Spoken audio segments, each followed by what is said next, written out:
Good morning. It is Monday, August 9th. I am independent journalist Georgia Ford. We start today's show with an exclusive story coverage by Benjamin Dixon. As he was on the road traveling, he had the opportunity to stop and speak with truck drivers who work for Amazon.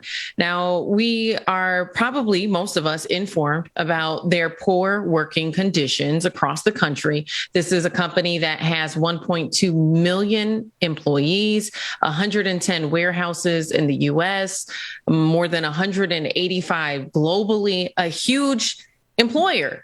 Yet they continue to fail at providing safe and healthy working conditions for those who are working for them. Take a look at this video.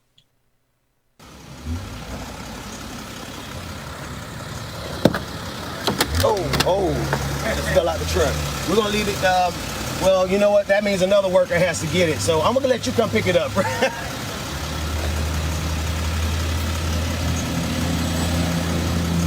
Tell me what this is. Bottle of urine. Whose urine is it? My urine. Why do you have a bottle of urine, brother? Cause I don't have the time to stop. So I have to keep up, and I don't have places around me where all my deliveries are. So I have to keep a bottle for whenever I have to use the restroom. That make you feel, man, that you have to do that, like as a human being. I mean.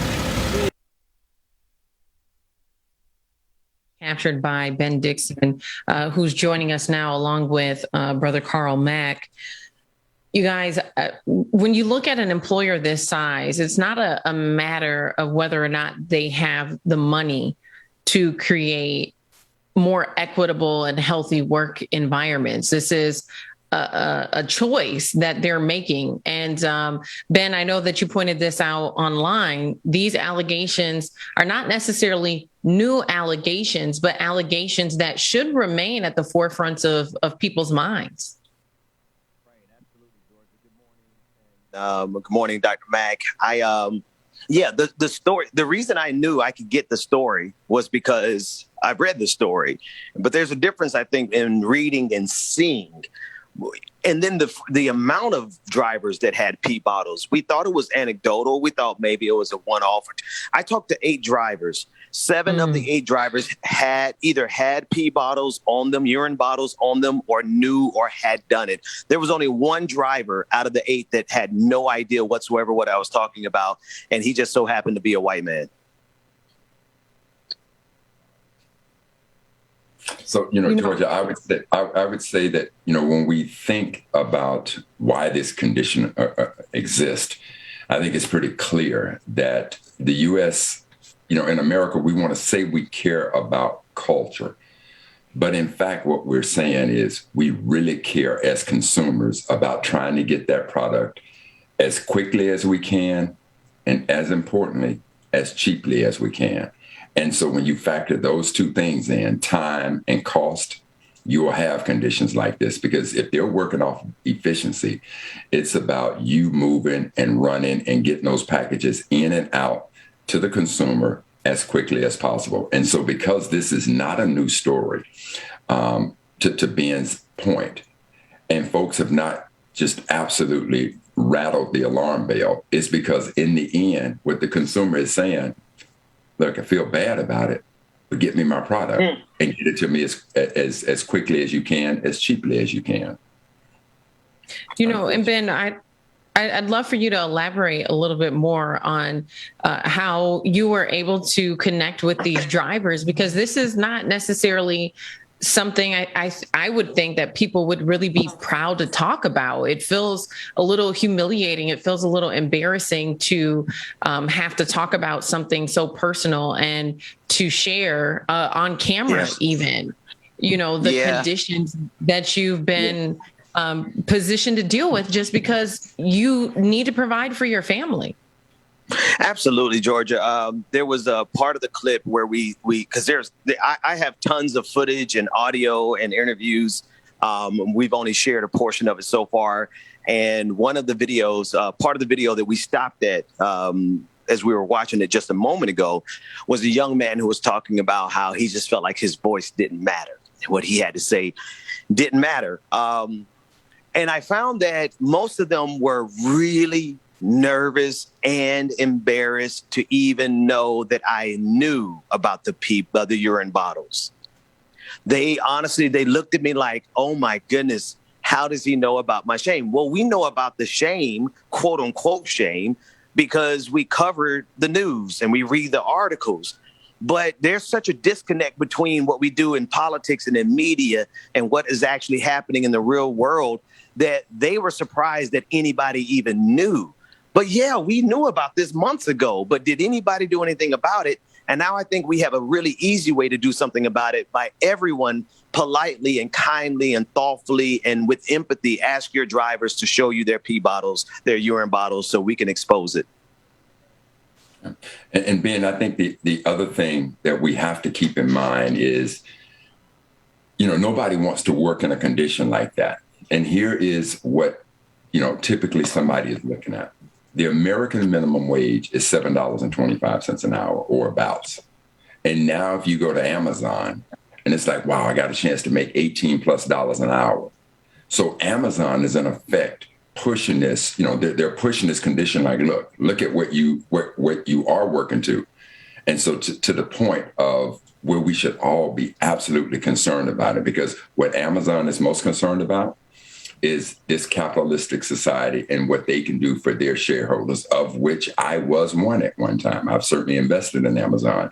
And as of Friday, when the stock market closed, one share of Amazon would run you $3,344.94 for one share of Amazon. And that stock is looking to go up.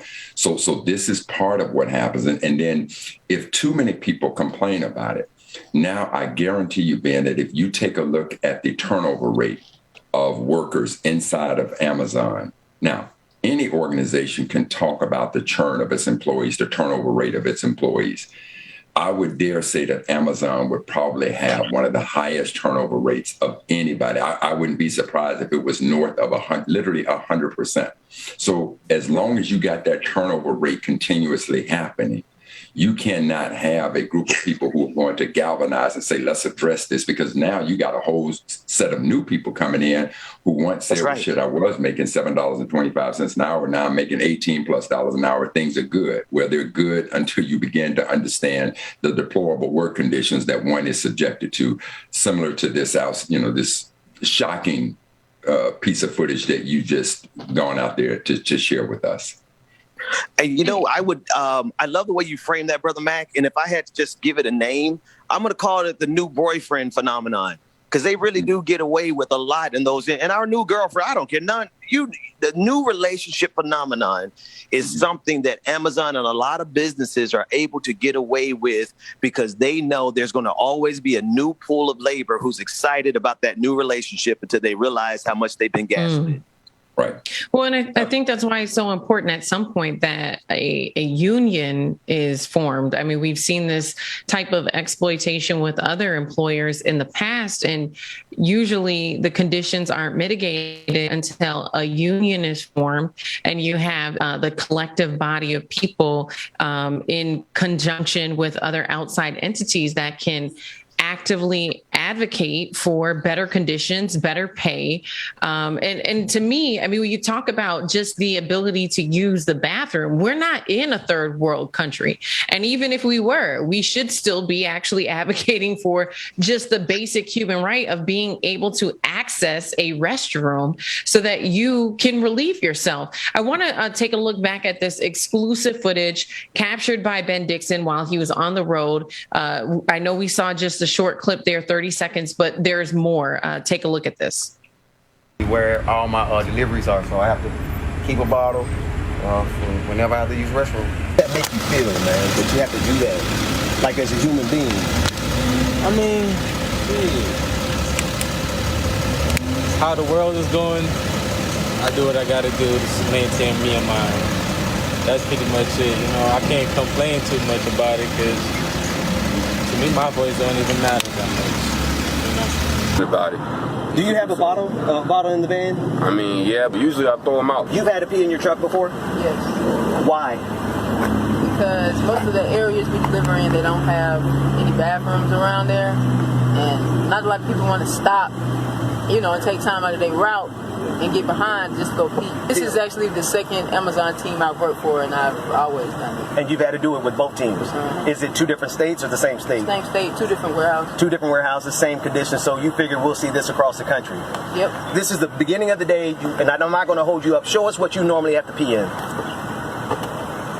So when you're done eating, you pee in that. Yep. Right. It's more difficult. It's difficult. How does that make you feel as a human? It made me feel away because for men it's easy. They can just pull over on the side of the road, whip it out, and pee. But women have to squat. So of course I'm gonna do it in my van. Do you know about the organizing in Bessemer, Alabama? Is that a part of Amazonians? Yes, So yes, it I'm is. fully familiar with it. Yeah. So you would think that workers who have to pee in a bottle would want to unionize. We don't get that, so we're still dealing with the same things we've been dealing with. That's why I'm still holding this bottle of pee in my hand right now. Ben, I know you asked them there about forming a union, and Brother Mac, feel free to chime in on this as well. What is it going to take? They have 1.2 million employees nationwide. What is it going to take for them to be able to successfully form a union so that they don't have to keep peeing in bottles? Yeah, I would like to reverse that question just a little bit and say, how is it that Amazon was able to keep without having unions to the tune of 1.2 million employees? Like, how do you get that big without having major unions as a part of your workforce? And that's because Amazon has enough resources to stop unions. They actively participated in stopping the organizing efforts in Bessemer, Alabama, over the past year, where Black women were organizing to help the warehouse workers there to protect them from COVID-19 as well as better working conditions. But Amazon has enough attorneys and enough money to be able to buy a union-free existence. But Ben, the other part about it is, again, that churn rate. That is absolutely important because, try to imagine that you have a group of employees who are concerned enough about this to do it. But when you realize that you're fighting such a juggernaut with such resources and you've been in those conditions for long enough and you just finally decide, you know what, check it out, I'm going to find a new job. So when the next group of employees come in there, they're not coming in there with that same fight, that same fervor to now look at trying to bring a union. But Ben, I do want to say this as well. You said at the early part of the show, it's one thing to read about it. It's quite another to actually see it.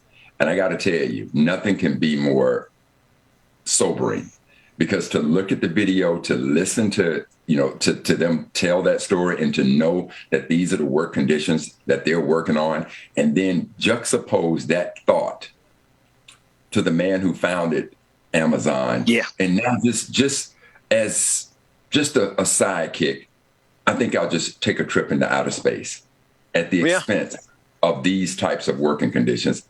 And unbelievable. And heaven forbid, don't even get me to talking about whether or not Amazon cares about climate change with electric trucks. Yeah. Don't talk to me about climate change when you do not even care about the very people who work for their organization. Unbelievable. That's right.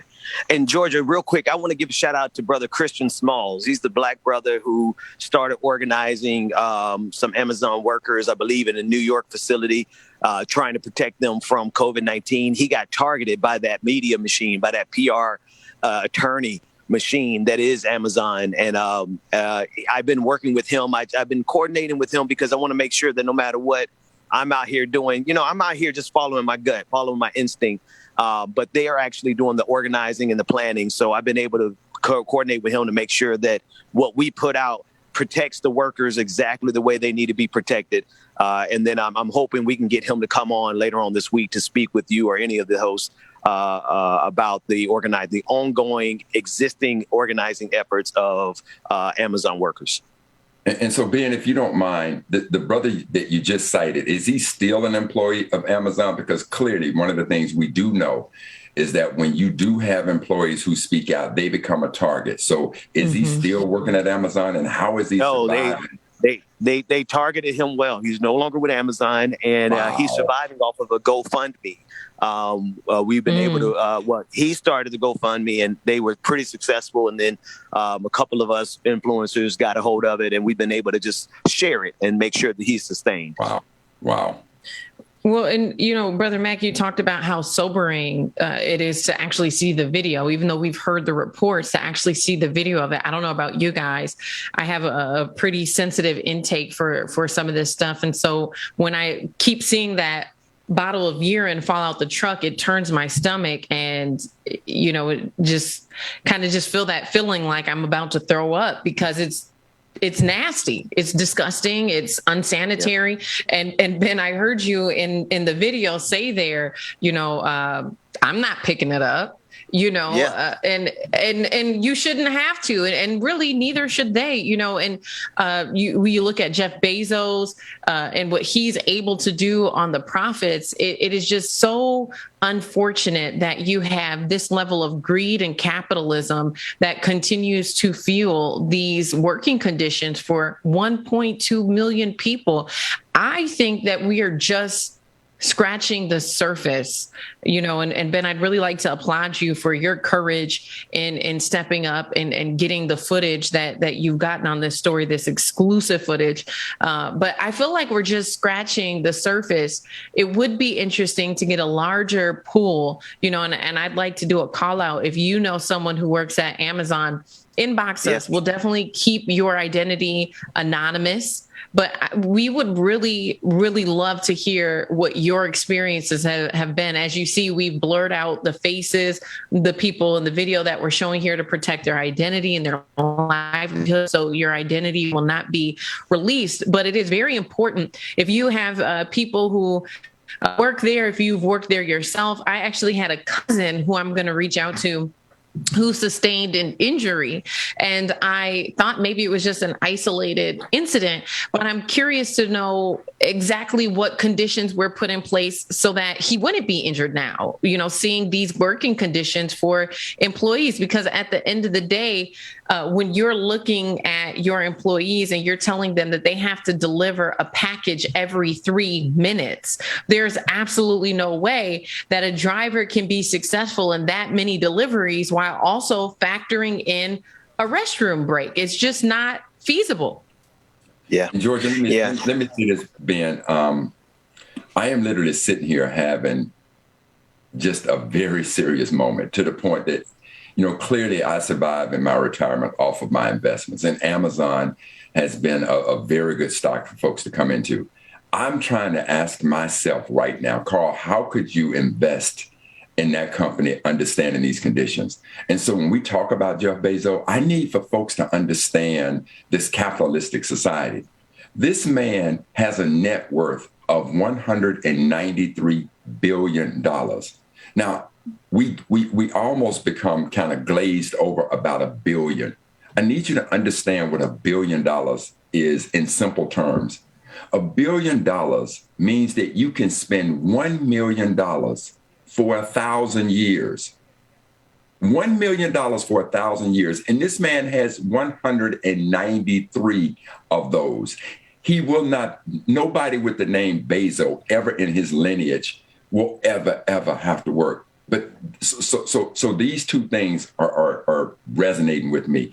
This is the capitalistic society we live in. And then now personally, first of all, I too want to applaud you for such sobering, such video, such work, to the point that for me, I don't know how I could ever invest in Amazon, understanding that. And I'm not simply questioning it. I just know deep in my soul right now, it's going to have to be some very desperate conditions for me to even want to invest in Amazon, knowing that these types of work conditions are what these workers are exposed to. And my heart goes out to the brother who you knew. So when you kept talking about how could they have so many employees and not have a union, because they effectively do this. This is reminiscence of the tobacco industry.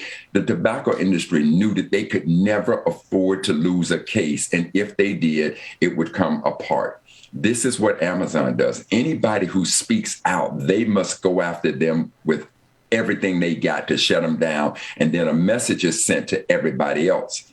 If you want to lose this job that is paying you twice plus the American minimum wage, be quiet, shut it up, shut it down. So, Brother Mac, I thank you for that, because I feel in there the spirit of BDS, boycott, divest, and sanction the hell out of Amazon until such time that they can do something simple, like put a porta potty with the Amazon access card on the side of the road. There are simple solutions to this. And matter of fact, most of the drivers have solutions for this problem. So I don't think that this is an existential threat for Amazon, nor should it be. But if they don't pay attention to this detail, then I think a campaign of boycotting and divesting from Amazon will be appropriate. Well, I can't speak for...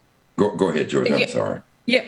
I was just going to say, it makes me wonder, where's OSHA on this, the Department of Labor? It just feels like there should be some type of federal intervention when these reports and accusations started coming out at the beginning of the year.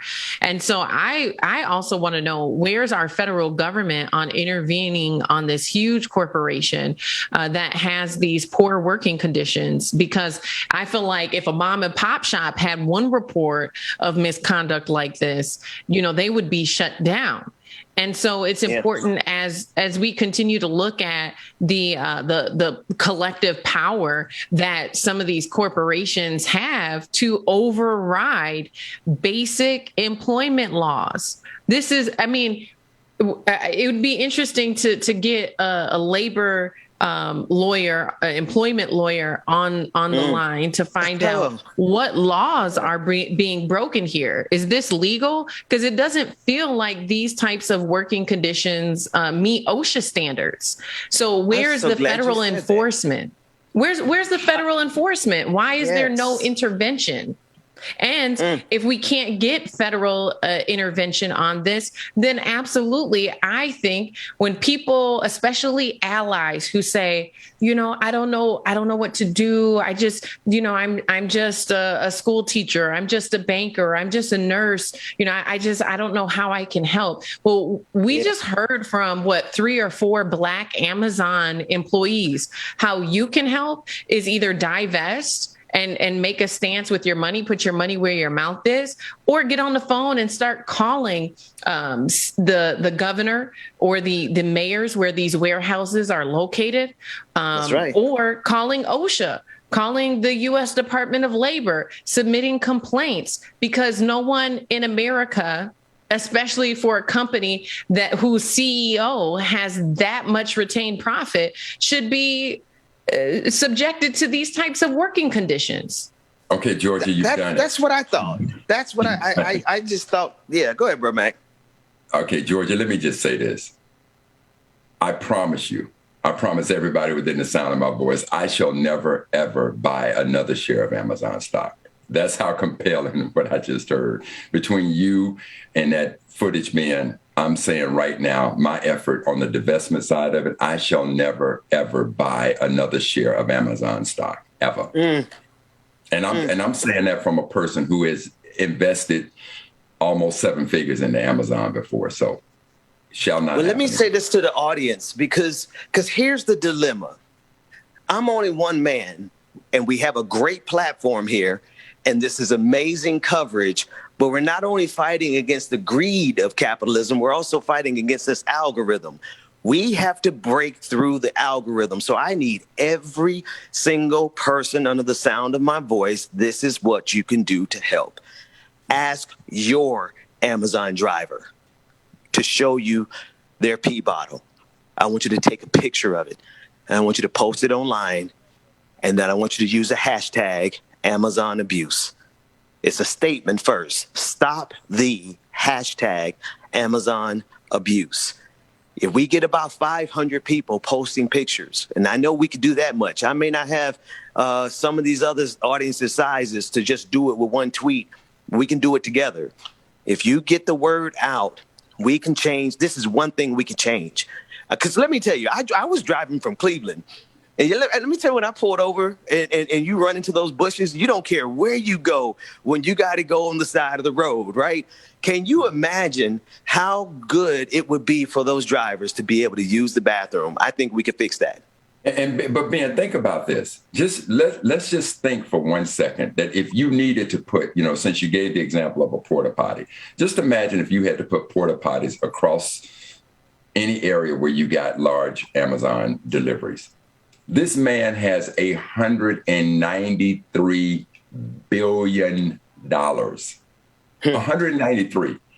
He doesn't, I mean, the thought of it is just sickening. It is absolutely sickening. But the other thing I would say is that, family, listen, if you are to take a picture of the pee bottles, please keep in mind to do everything in your power to make sure that you protect the anonymity of these workers. Yes, please. And actually, Brother Mac, thank you for saying that. Let me take that back.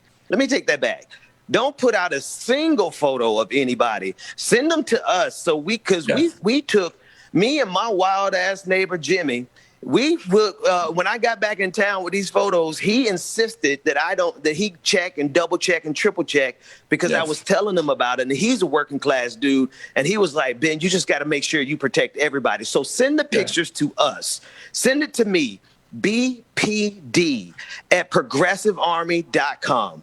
Send the photos to me first, and I will make sure that we painstakingly blur out everything. That way we can protect those workers. Thank you, Brother Mac. Yeah. Absolutely. Well, as we close here, for those of you who are just joining us and you may have missed the clips there that we played, we're going to go ahead and end today's segment with the video. If we can just roll that video again. Thank you guys for tuning in. Make sure you guys are asking your Amazon drivers for those photos, sending them in, and we appreciate you. I'll see you tomorrow.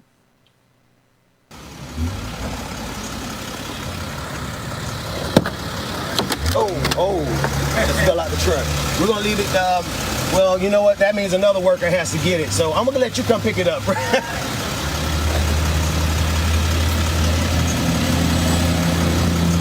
Tell me what this is. Bottle of urine. Whose urine is it? My urine. Why do you have a bottle of urine, brother? Because I don't have the time to stop. So I have to keep up. And I don't have places around me where all my deliveries are. So I have to keep a bottle for whenever I have to use restroom. That make you feel, man, that you have to do that, like as a human being. I mean, how the world is going, I do what I gotta do to maintain me and mine. That's pretty much it. I can't complain too much about it because to me, my voice don't even matter that much. About it. Do you have a bottle in the van? I mean, yeah, but usually I throw them out. You've had to pee in your truck before? Yes. Why? Because most of the areas we deliver in, they don't have any bathrooms around there. And not a lot of people want to stop, and take time out of their route and get behind just go pee. This is actually the second Amazon team I've worked for, and I've always done it. And you've had to do it with both teams.